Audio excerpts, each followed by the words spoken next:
السلام عليكم شباب، شلون حالكم؟ اليوم عندنا حلقة جديدة من قناة برو جيمر. اليوم راح نتكلم عن شغلة مهمة للجيمر، اللي هي 5 شغلات ما تعرفها يمكن أو تعرفها عن يد بلاي ستيشن 4.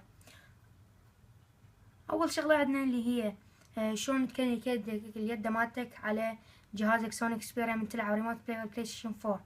تدوس كونكت من جهازك وتظل ضاغط على الشير بutton والبي اس بutton. منها لما تلاحظ الضوء يقوم يرمش راح يكنك قبل اليد مالتك تليفون. اذا تريد تطفيها تضغط هاي الدقمة. زين، ثاني شغلة اللي هي تلاحظ وجود سماعات خارجية لليد. طبعا هاي السماعة ما تشتغل الا الالعاب الحصرية بلاي ستيشن 4 مثل ذا لاست اوف اس وفيموس سكند سون. تلاحظ يطلع منها اصوات غريبة وحلوة، يعني اضافة حلوة من بلاي ستيشن اللي هي تهتم بالتفاصيل كلش. ثالث شغلة اللي هي تلاحظ اكو فتحة هنا، شنو نستفاد من عندها؟ بصف فتحة سماعات يسموها اكزيت. اكو ملحق من شركة نايكو حطوه لعمود تشحن اليد بلاي ستيشن 4. طبعا هذا الملحق موجود بامازون واسعار زينة، يعني مو كلش غالية. تشحن يد تو تلعب. زين، رابع شغلة شنو هي؟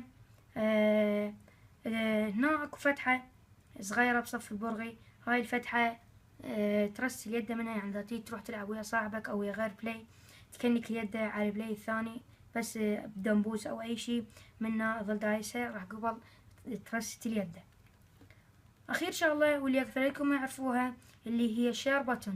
هاي تصور جيم بلاي، اذا تريد تصور تدوس مرتين راح يطلع لك علامة فيديو ريكوردينج. طبعا تصور الفيديو وتنشره اي موقع تريده. وبها شغلة ثانية اللي هي ظل ضاغط عليها الدقمة راح يطلع سكرين شوت يطق الصورة اللي تم طلعها بالبلاي. اذا تريد تحفظ الصورة تظل دايسة هو واحدة يحفظها، واذا تريد تحفظ فيديو تدوس دقمة وتدوس مربع راح يحفظ الفيديو. اتمنى عجبكم الفيديو ولا تبخلوا علينا بلايك وسبسكرايب. واذا عجبكم الفيديو اتمنى اذا عجبكم الفيديو سووا لنا سبسكرايب على مود انزل شغلات اجدد. وشكرا للمتابعة.